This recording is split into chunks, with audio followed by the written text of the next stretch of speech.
and welcome to another episode of Swifty Song Roulette, where I spin a wheel, I listen to a song for the first time, I react, I analyze it, and then I go back and I pick out the chords by ear so you can see the entire process. And then I'll write a chart for it in my own shorthand as if I had to play this song for a last-minute gig this upcoming weekend. Today, I'm replacing the previous Swifty Song Roulette, which was Getaway Car. That song is getting replaced by the song that took the second place in the poll that I had put out a couple weeks ago, Cruel Summer. The wheel is still loaded with all the songs from the previous time, and I'll put them up right here.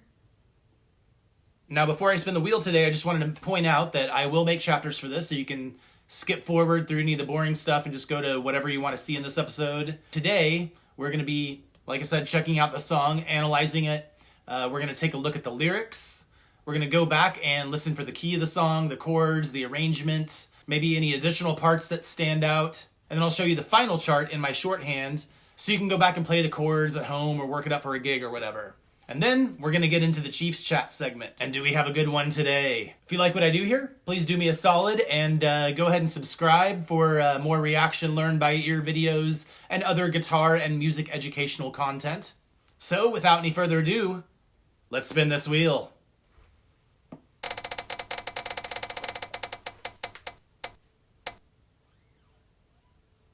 We got Don't Blame Me.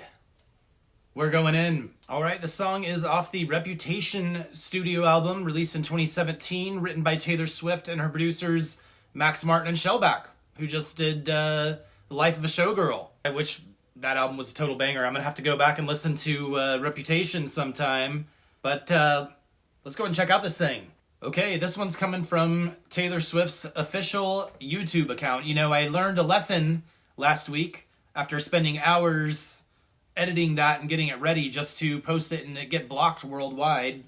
That was the song Getaway Car. I used a random YouTube channel. It was video that was from the Reputation tour, and Netflix owned the video even though it wasn't Netflix on YouTube. Anyway, that got blocked. I had to do a bunch of editing and scrambling last minute to get it out. That's not going to happen this time. So we're going straight to Taylor's account, official YouTube account. This is the lyric video, and it has, it just has about 215 million views. Good golly, Ms. Molly. Okay, we're going to go ahead and listen to the song. We're going in. Don't blame me, love made me crazy. If it doesn't, you ain't doing it right. Lord, save me, my drug is my baby. I'll be using for the rest of my life. Okay. Really strong intro to this one. So, very light chords. We got the in the background. The lyrical cadence there is starting to kind of establish this groove. I feel like this one might have a little bit of groove to it. Let's keep going with this. I've been breaking hearts a long time. Ooh, I love that synth patch in the background. That sounds good. The older guys just play things for me to use.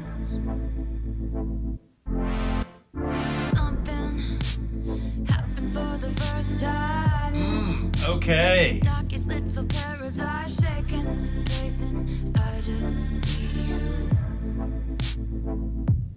For you, I would cross the Oh man. Okay. I just gotta stop and say something real quick. This beat and the setup of this song is it's kind of starting to remind me of like one of my favorite acts. Kind of a trip hop down tempo act called Portishead. If you never listened to Portishead before, go and check them out. But this definitely has that Portishead vibe to it, which I love. We're gonna keep going. And obviously it's the Taylor Swift vibe.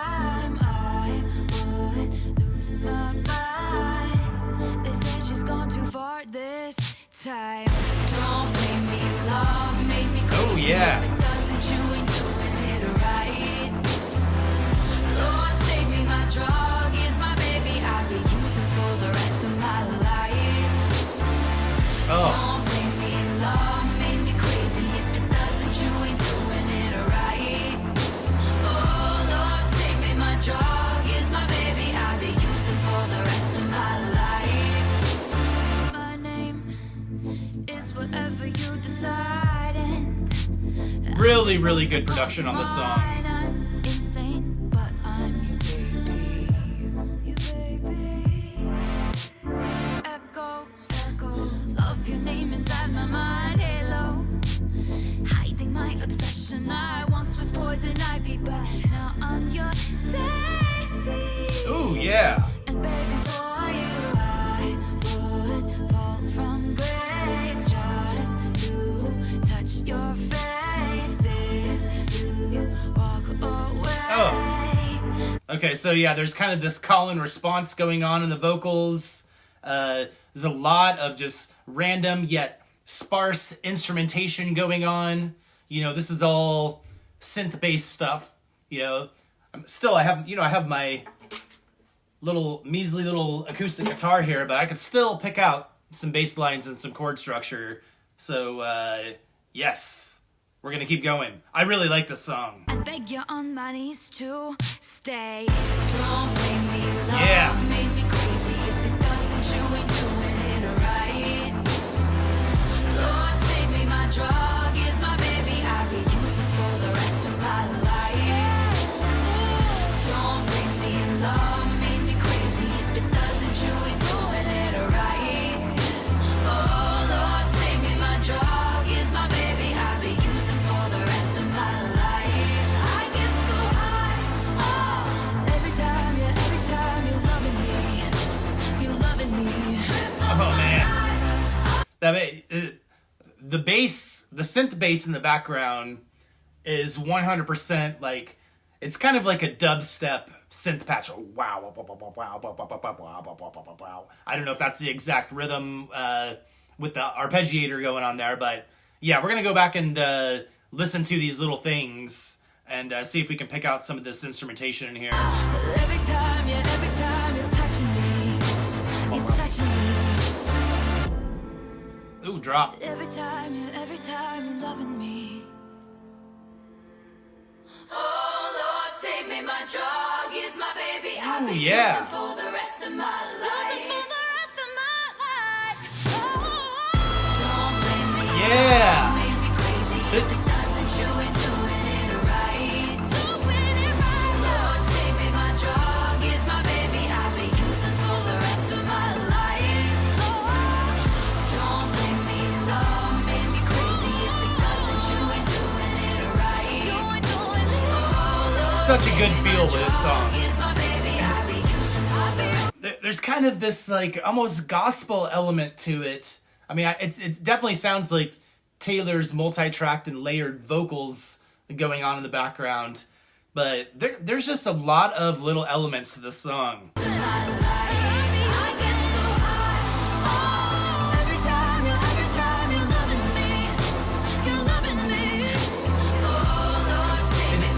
There's some soul going on in this one. You don't really hear that come out in Taylor's voice a lot. Oh, man. Oh. Okay, right here, right now. I'm giving this one... There's only been one other Taylor Swift song that's gotten this. And then when I was doing Spotify Roulette, the Teddy Swim song, Lose Control, got this. This is a cold-blooded jam. This is a cold-blooded jam right here. Go back and take a peek at this thing. All right, let's go back and go into the second listen. I thought I would do a preemptive strike and put my acoustic guitar on the stand for that first part, and then I was like, okay, no, this song is electric guitar all the way, even though it's going to be mostly synth. If I was playing this in a live setting, I would be using the electric guitar, probably have a bunch of reverb, maybe a short delay, and maybe a little bit of grit, a little bit of dirt on the guitar signal in the background by using an overdrive pedal. So, that being said, we're going to go back in, we're going to check out the chords in this song, and see what we can do here. Don't blame me, love made me crazy. If it doesn't, you ain't doing it right. Lord, save me, my drug is my baby. I'll be using for the rest of my life. Okay, so it kind of sounds like there's a kind of two sets of 3 chords going on there in that progression. I'm going to go back and listen to it here. It's a little bit faint. Turn this up a little bit. Don't blame me, love Definitely sounds like a minor chord there at first.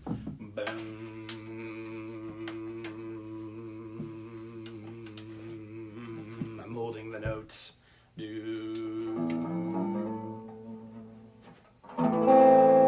A minor. That might be a little too much grit. Doesn't you ain't doing it right. Lord, save me, my drug is my baby. I'll be using for the rest of my life. It does. Don't blame me, love made me crazy. If it doesn't, you ain't doing it. I think I know what that is. That sounds like the chords from All Along the Watchtower. Do, do, do. A minor, G, F. Let's see if I got that here.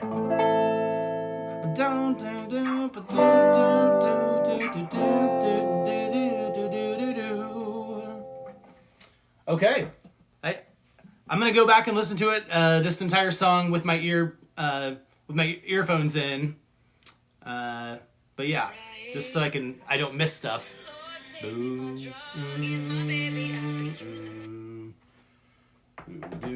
That might be relative major, which would be C. And that chord progression D minor would be a minor chord. I don't know if A is the last one there or not. Do, do, do. Yep. Okay. Bow, bow. Do, do. F to D.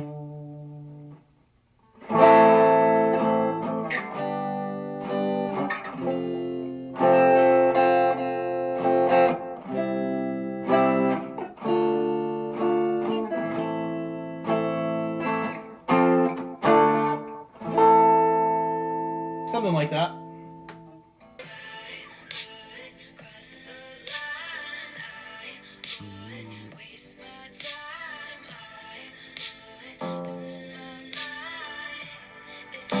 Different set of different chord progression there.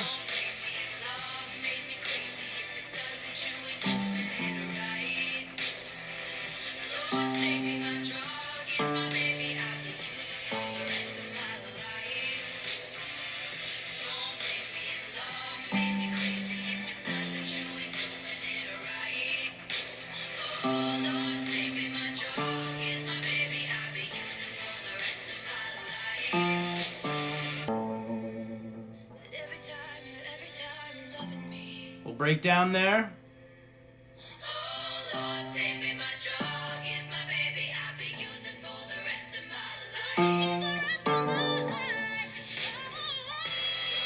Okay.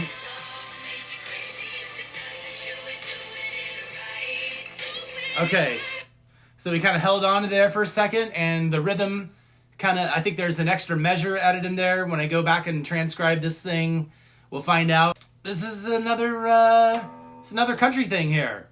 Even though this doesn't sound like a country song, that is a country move 100% of the way. Throwing in a random measure or a random set of chords or something like that when you're least expecting it, and then tying it all back together here. So, yeah. We'll go back and get that.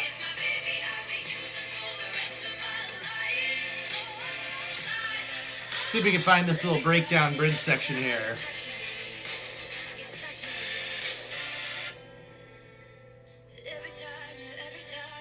F.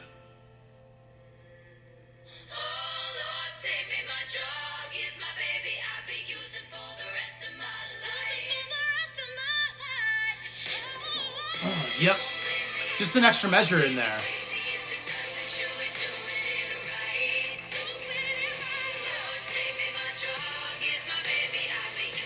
And the cool thing about that is, like, you know, when it went to the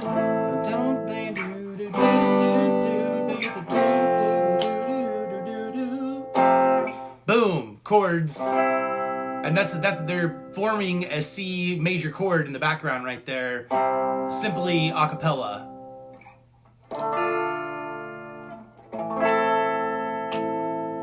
flipping pickups here to see how it sounds. I do need a little more grit on that, I think. Yeah.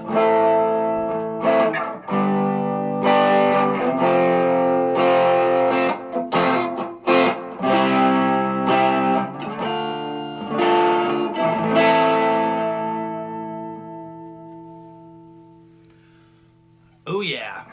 All right, before we get into the rest of it here, we're just going to go back and take a look at these lyrics. Some of these kind of repeat themselves, so I'm probably going to cut it down a little bit, but here we go. Don't blame me. Love made me crazy. If it doesn't, you ain't doing it right. Lord save me. My drug is my baby. I'll be using it for the rest of my life. I've been breaking hearts a long time and toying with them older guys. Just playthings for me to use. Something happened for the first time in the darkest little paradise. Shakin', pacin', I just need you. For you, I would cross the line. I would waste my time. I would lose my mind. They say she's gone too far this time. Don't blame me, love made me crazy. If it doesn't, you ain't doing it right. Lord save me, my drug is my baby. I'll be using it for the rest of my life. Okay, and it repeats that part. The next verse here, my name is whatever you decide, and I'm just going to call you mine. I'm insane, but I'm your baby. Echoes of your name inside my mind. Halo, hiding obsession. I once was poison ivy, but now I'm your daisy. And baby, for you, I would fall from grace, just to touch your face. If you walk away, I'd beg you on my knees to stay. Then we have the chorus, don't blame me, love made me crazy. If it doesn't, you ain't doing it right. Lord save me, my drug is my baby. I'll be using it for the rest of my life. I get so high, oh, every time you're loving me. You're loving me, trip of my life. Trip of my life, oh, every time you're touching me, you're touching me. Every time you're loving me, oh Lord save me. My drug is my baby. I'll be using for the rest of my life.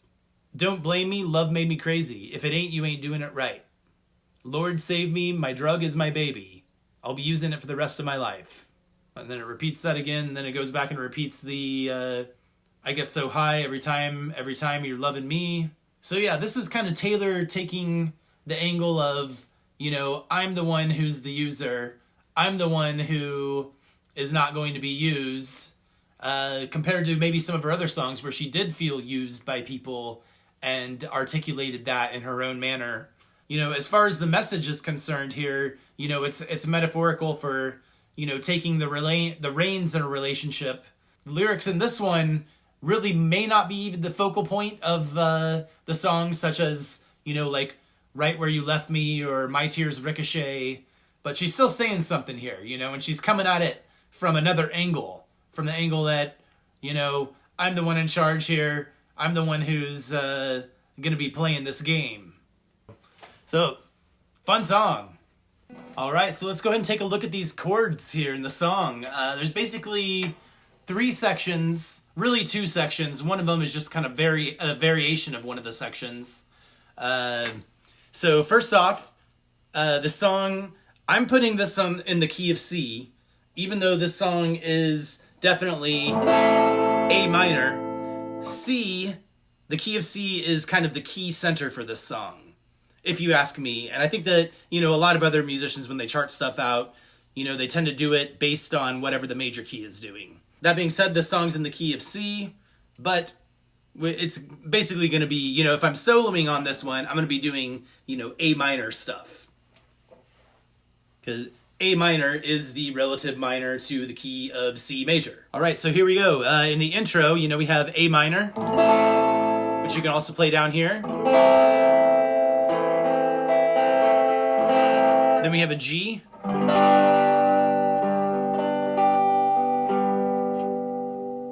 of roll that back a little bit. Then we have an F. You know, you can play the A minor right there. You can even keep your finger down here and play your G, even though you could also play the G like that. And then F, you know, if you don't want to play the entire F bar chord, which people struggle with, you can play the top part of it. Right there. And the top 4 strings moving from the D string up, that would be 3rd fret, 2nd fret, 1st fret, 1st fret. But I'm just going to play the whole bar chord here. All right. Then the second part of that chord progression, you have a C, which you can play like there, your regular C. You can play the bar chord version of C, which is basically like a power chord, only you're flattening your finger there so that you hit the note E on the top, which is your major third. Okay, then you got a D, or D minor rather, sorry. Right there. There's your D root on the 5th string.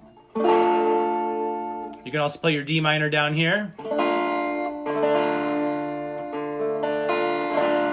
And then back to A minor. So all together.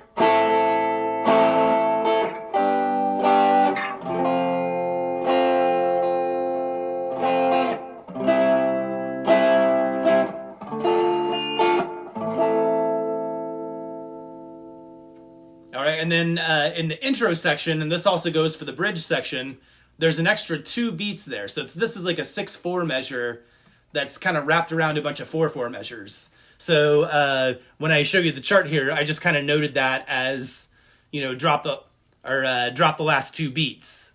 And on the chart, instead of, I kind of did this in a little bit more of a lead sheet style, sort of, but still in my own little shorthand, so I can put it all on one page, throw it on the floor if I'm playing a gig, and move on with it. But the last bar here is only going to be 2 counts. So I would do a 4/4 bar, and then a bar with just 2 counts in it. You can note that however you want to do it. Okay, and then you have your verse section, where it's just this is going to be basically the A set of chords. Verse section is just doing the same exact thing. A minor, G, F, then we have a C, D minor, A minor, and then it hits the F and the D. You can play a power chord there, or you can play the F major, D minor, or you can just play the F and D note. Now, they're playing that in kind of a lower register. I'd have to lower my E string to drop D in order to hit that, so I'm just playing it up here. And those are playing on the and of 3 and the and of 4 beat-wise before it loops back around. Okay, so that's the chord section, or the chorus section. Then we have a little bit of a pre-chorus here. Okay, the pre-chorus is going to be F to G, and it kind of stops on that A minor there for a second. Also on the and of 4, I believe, before it goes back down, or it goes back into the next chord. Then you're back in the chorus section, which is the A set of chords. A minor, G, F, C, D minor, A minor. And I'm varying it up between the bar chords and these root position chords down here. Okay. Then we do the verse, pre-chorus, chorus again. The chorus goes through that progression 3 times on the second chorus. And then it does this nice little bridge section, which is basically just like a full-on breakdown. And you're playing the intro chords there. So, that being said, you have your regular A set of your A chord progression, A minor, G, F, then C, D minor, and A minor. And then it adds in those extra 2 beats there. So you have that 6/4 measure there at the end of all of that. Also, during the bridge part, you really just play the A minor, the G to the F, and then that C. This is when everything drops and everything goes a cappella. So the vocal chords are basically the chords that the vocals are singing, not like your vocal chords up here, but they're actually making out that C major, D minor, A minor. Like I said, it adds those 2 extra beats in there after you play that A minor, before going back into the chorus for the same amount of times that you do the second chorus. So you go through that 3 times in those chords. You know, A minor, G, F, C, D, A minor. Down here again, it would be A minor, G, F, C, D minor, A minor.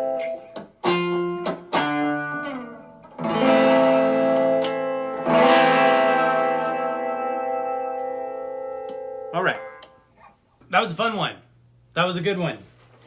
This was, like I mentioned, cold-blooded jam status. There are only 2 other songs that got cold-blooded jams from both the Swifty Song Roulettes and the Spotify Roulettes I was doing.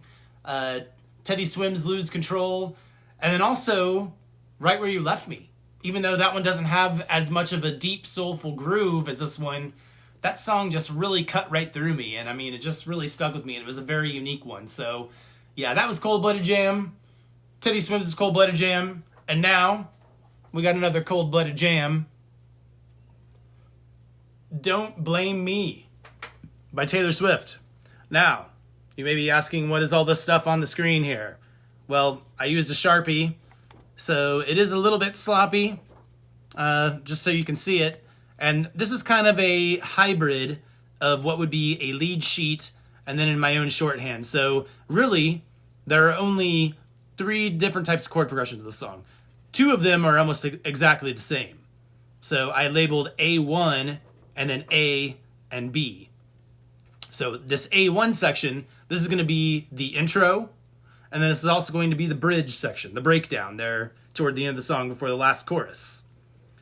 So the A section of chords, this is going to be both your verse and the chorus set of chords. And then you have your B section here, which is the pre-chorus section, going into the chorus. So I have these marked out over here. Instead of making a 6/4 bar here, I just put a couple X's because there's just a couple lingering beats there. All right, so I already went through the chords here. A minor, G, F, C, D minor, A minor. We got that pretty much going through, like I said, the intro, the verse, the chorus, and then also the bridge section. And then this pre-chorus section, this kind of threw me off at first. I didn't quite hear that F note at first, but when I went back and put my headphones on with my guitar, I could hear, okay, yeah, that's an F. It just kind of stops on the A minor for a second before it goes to the G. And then it stops back on that A minor second before it goes back to F. Same thing over here, A minor for a second. This hits kind of on the and of 4 beat, which kind of helps to drive the beat and the rhythm of this song. And then, yeah, this A minor to G right here. So that is the pre-chorus section. Starts off with an intro. That's the A1 set of chords. We got a verse times 2, A set of chords. Pre-chorus. That is the B section. It says drop out the last 2 beats. Then we are into the chorus, the first chorus. Play that through 2 times. Second verse, A set of chords. We play that through 2 times. Then we go into the pre-chorus. We play that basically once through, and then hit that G once. We're going to drop the last 3 beats on that one. Then we've got the chorus again. Play through that chorus set of chords 3 times. Then we're into the bridge section or the breakdown section, however you want to call that. A1 set of chords, same as the intro set of chords, where you have these last 2 beats. Add the 2 beats onto the 4/4 measure to make it a 6/4 measure. Then we're going to drop the last 2 bars of that because it comes in with that kind of choral sound. Sounds like a choir is singing through the C, D minor, A minor, and over here, actually we're in the A1 set of chords. So from here to here, it's just going to be all a cappella. Then we're into the chorus. Play that through 3 times and wrap it up. That's the song. And just for good measure, I didn't want to make it even more sloppier than it already is up here, but I went ahead and put the Roman numerals down here. You just play that in the key of C. Anyway, there's your song. I really like this one. Don't Blame Me, Taylor Swift, Max Martin, Shellback, key of C. You're focusing on the A minor for the most part, and then if you're doing any kind of improvisation over it, you're gonna be basically playing A minor blues, A minor pentatonic, that kind of stuff. So, which also goes into C major pentatonic and so on. So, Don't Blame Me. All right. Now we're into the Chiefs chat segment of this. I was very excited about this. I'm glad that we got a absolute banger of a song today, because that game yesterday was an absolute banger of a game. If you're a Chiefs fan, that is. Sorry, Raiders fans. I know that had to have been very difficult if you're a Raiders fan.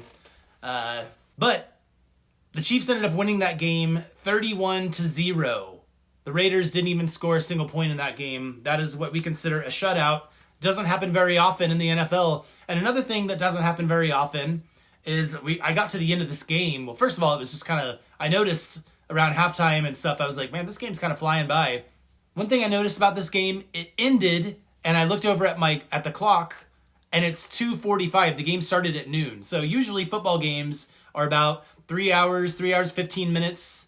Typically 3 hours, 15 minutes to 3 hours and 30 minutes is how much time on TV that they allot for a football game with everything in there. There's only 60 minutes of actual play going on there, but the clock stops, and there's all these little rules that kind of slow things down. This game, however, lasted about 2 hours and 40 minutes, 2 hours and 45 minutes. I honestly I can't remember a single NFL game in the modern era of football or in the old era of football that, I wasn't around for that, but that lasted less than 3 hours, really. I mean, Chiefs were rolling in this one. I had to pull up some stats here to share with you. So the Raiders, as far as total yards, 95 total yards with all their offense. The Chiefs had 434 yards of offense in that game. 282 of that's passing yards, and 152 is rushing yards. We need some rushing yards. Very excited. This was the return of Rashee Rice, who got injured last year. I don't even remember what game it is. It was so early in the season, probably the second or third game. Could have even been the first game. I don't know. But Rashee Rice was out basically the entire last season with an injury, and then he had to serve a suspension for the first 6 games of this season. So it was his first game back, and then really he'd only had a rookie season. So yeah. Oh my gosh. What was Rashee Rice? I'll have to see what Rashee Rice, really he only had 42 yards and 7 receptions, but they made it count. He had 2 touchdowns in that game. Travis Kelce actually led the team with 54 yards on 3 receptions. That's 18 yards per snap, per reception, which, I mean, that's a really good stat right there. Patrick Mahomes just doing Patrick Mahomes stuff. There was this one point when there comes a situation in football where a lot of times, teams will line up for a 4th down. When you get to a 4th down, you either have to go for the play or you typically punt it. If you're close enough to the field goal, if you're in field goal range, you try to kick a field goal. But one thing that people do to try to be clever is the team will, on 4th down, rush up to the line real fast and get ready like they're getting ready to snap the ball and try to catch the other team off guard and kind of sitting on the back of their hands, and then try to make that conversion so that they can get another set of downs, go back to 1st down. If that doesn't make any sense to you, then never mind. But so the Chiefs, they rush up to the line. They look like they're going for 4th. They look like they're going to fake it, because a lot of times teams will go up there and they'll be like, all right, we're going to play this, and then they'll hut, and they'll call out for the snap and everything, and do their snap cadence, try to draw the defense off sides. Teams do that quite a bit. And the Chiefs have been successful doing that quite a bit. So Patrick Mahomes lines up, and they're like, all right, we're going, all right. And then everybody's ready and set and in perfect place.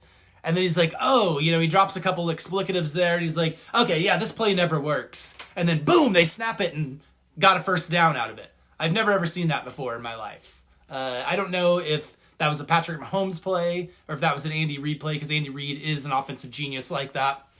But it's just Chiefs are doing Chiefs stuff right now, and we need to keep this going because they're looking pretty good. 31-0, absolute shutout, absolute dismantling of the Raiders from offense, defense, and pretty much everything. It was that game almost got a little bit boring to watch toward the end. They pulled Patrick Mahomes toward the end of the third quarter in that game and put in his backup. Because, okay, we're going to get Golden Boy off the field. We're going to put in Gardner Minshew, their backup quarterback, to finish this game off. And that's what they did. It's unbelievable. So, Chiefs are kind of riding this wave here. We've got a game next week. We're going up against the Washington Commanders. And their quarterback, Jaden Daniels, ended up kind of getting injured in that game. So we'll see what his injury status is in the injury reports when they come out later this week. Teams, they legally have to release any kind of injury throughout the week. And then, they can be a little ambiguous and be like, oh, it's questionable. We don't know if this person's going to play or not. And then an hour and a half before game time, they have to definitely declare, okay, this player is going to be playing this game or not.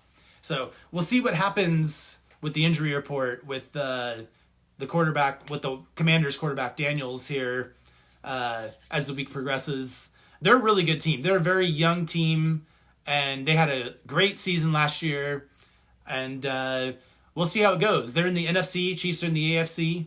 So you never know what happens when the NFC and the AFC get together for games. And then the following week, the Chiefs are going to be playing the Buffalo Bills, which is always typically one of the games of the year. When the Chiefs and the Bills play, they'll probably a lot of times meet up again in the playoffs. There's been this long rivalry going on between the Bills and the Chiefs, especially since 2019 or so. But even going back further, I mean, the Chiefs and the Bills rivalry goes back decades, really. But it's just there's been a lot more meaning to it in the last handful of years. So that one's going to be a good one. Then after the Chiefs play the Bills, they have a bye week, which means that they don't have to play a game for that week. So anyway, this was a pretty good little Chiefs game. So if you get a chance to go back and watch some highlights from that, or rewatch the game or something, I'd suggest you do it. I mean, it could get a little bit boring just because it was such an ass whooping. But yeah, that was a sight for sore eyes. All right, and with that, I think we're gonna wrap this episode up. "Don't Blame Me" by Taylor Swift. That was a good song. I really like that one. That might be one of my favorite ones that we've done so far. So eventually I might go out on a limb and rank the Taylor Swift songs that I've heard so far. And then I'll go back and eventually, probably around maybe the bye week here in a couple weeks, I'm going to go back and I'm going to actually listen to a few of Taylor Swift's albums in its entirety. And then we'll probably end up doing, one or two Swiftie song roulettes per month. And I'm going to kind of, just because it's so much fun, I'll probably throw in some Spotify roulettes. But I definitely want to get into the guitar educational stuff. I have some more things planned as far as I've always wanted to get into this series, and we'll see if I get to it. I've been working on this series for a little while, and it really started back when I was going to college. I went to college at the age of 35 and graduated. Well, I went to college when I was right out of high school for a couple years. Didn't quite work out. Then I went back in at 2015 after I had gotten through some music things, and I was like, okay, yeah, I don't know how long the music thing is going to keep going, so I need to go finish my degree. So I went back, I got my degree in linguistics. After being a musician all my entire life, I get into my very first linguistics, kind of an intro linguistics class, and a little bit of psychology. It's called Language and Mind. And I heard this claim in there from this cognitive scientist by the name of Dr. Steven Pinker, and he called music auditory cheesecake, which I kind of took offense to. But I've been thinking of this series of the connection between music and language for quite some time, and I've been really gathering sources and doing research. Really, I started my research in probably about 2016 or 2017, and I kind of taken notes throughout the years. I want to put together a series on music and language and how it connects together. So that's one thing I want to work on, but it takes time, and so does video editing and filming and stuff. So I might take a little bit of time off and work on that. Also, I want to get into some other music education stuff, and then also get into, some breadboard demos. I like to make my own. I like to make my own like overdrive circuits and do some DIY electronic stuff where I can kind of customize my own sound. So I want to also focus on some episodes that, I show you what's on my breadboard. Anyway, I love doing this song roulette series. It's so much fun. I've wanted to do this from the get-go, and I'm not going to stop completely. But I am going to try to transition into some more music-adjacent topics. With that, I want to thank you for hanging around for this episode. I want to thank you for watching it. And if you like this episode, please like. If you want to see kind of some of the stuff I have planned in the future, hit that subscribe button and comment down below if you have anything to say on really anything. I love to read your comments, and I try to respond to everybody who comments. So thanks again for checking out this episode. And as always, I'll see you next time, friends.